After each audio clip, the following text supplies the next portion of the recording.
y muchos de ellos pertenecieron a las milicias provinciales, entre los cuales, por supuesto, destaca como uno de los principales Agustín de Iturbide, miembro de la élite de su natal Valladolid, hoy Morelia, y que ingresaría a la carrera de las armas desde finales del siglo XVIII, para después, a partir de 1810, convertirse en un férreo ofensor de las intenciones insurgentes, sobre todo en las intendencias de Guanajuato y Valladolid.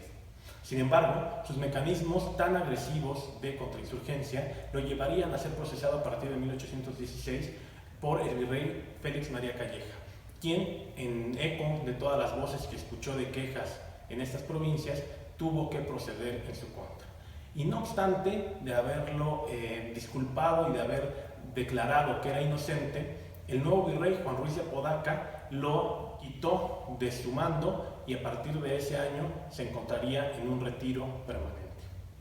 Entre los años de 1816 y 1820, Iturbide cambiaría drásticamente de pensamiento y de postura política, pasando de ser un férreo defensor de este sistema de gobierno y del rey a combatirlo y a buscar una alternativa en la cual muchos como él, es decir, estos criollos milicianos, tuvieran una oportunidad de ascenso político, económico, pero sobre todo militar.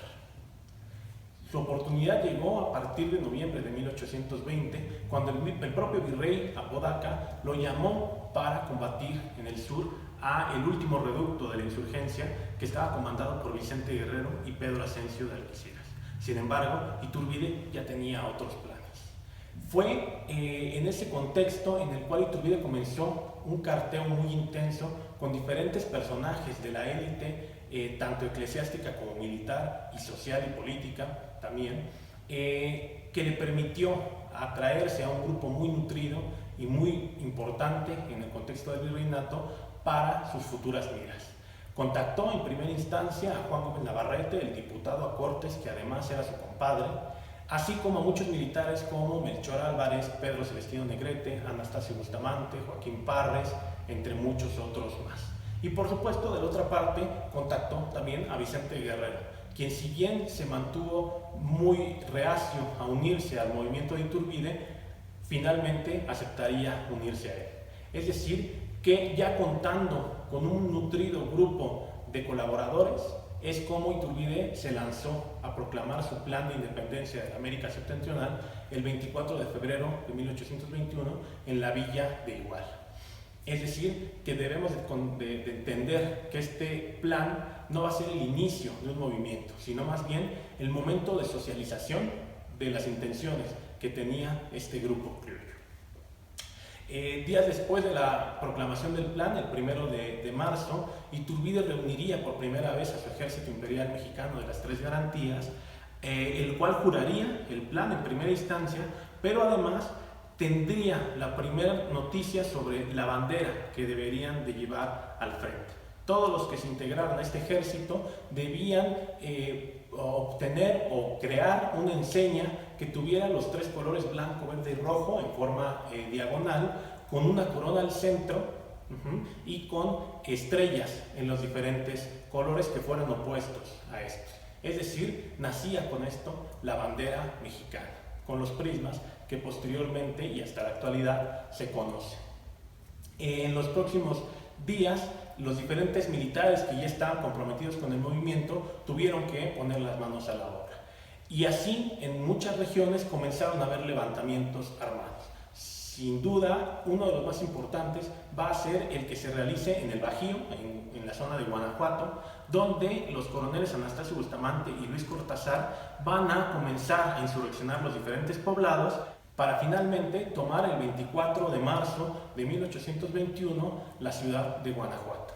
Esto le va a permitir a Iturbide salir de la zona del sur, en donde ya estaba, digamos, acorralado por las tropas virreinales, y dirigirse a través de la Tierra Caliente hacia esta zona del Bajío.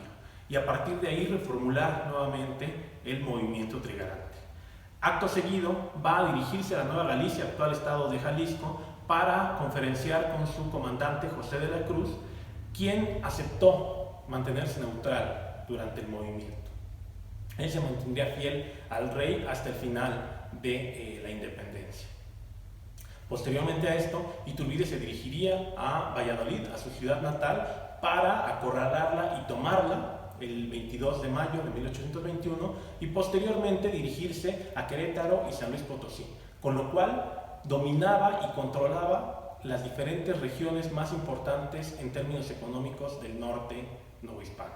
Después se dirigiría hacia la zona del Golfo, pasando por Puebla, en donde por primera vez se va a escuchar el grito de Viva Agustín I, y después encontrarse en la villa de Córdoba con el último virrey, o realmente el que era el capitán político superior de esta Nueva España, que es Juan de Donojú, con quien conferencia y finalmente acuerda los tratados de Córdoba, como son conocidos, el 24 de agosto de ese mismo año, en los cuales va a haber dos elementos fundamentales.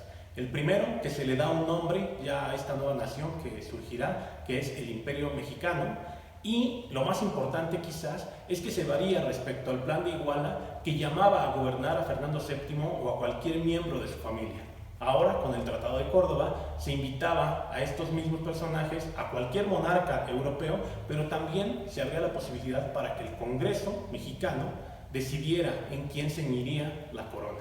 Esto habría, por supuesto, las posibilidades para que tanto Iturbide como Donojú pudieran ser coronados en el futuro. Donojú, por supuesto, no pudo verlo, ya que el 5 de octubre siguiente moriría. Una vez que se firme este tratado, prácticamente quedaría abierta la entrada a la Ciudad de México, solamente verificándose el 19 de agosto la última escaramuza entre tropas trigarantes y virreinales en el pueblo de Azcapotzalco. Sin embargo, ya estaba prácticamente conseguida la independencia. Solo tenía que solemnizarse, y esto se realizó el 27 de septiembre de 1821, el día del cumpleaños 38 de Agustín de Iturbide, en el cual se verificó la entrada triunfal del ejército trigarante a la Ciudad de México. Un día después simplemente se firmaría el acta de independencia del Imperio Mexicano, con lo cual se daría por concluido el proceso de nuestra independencia.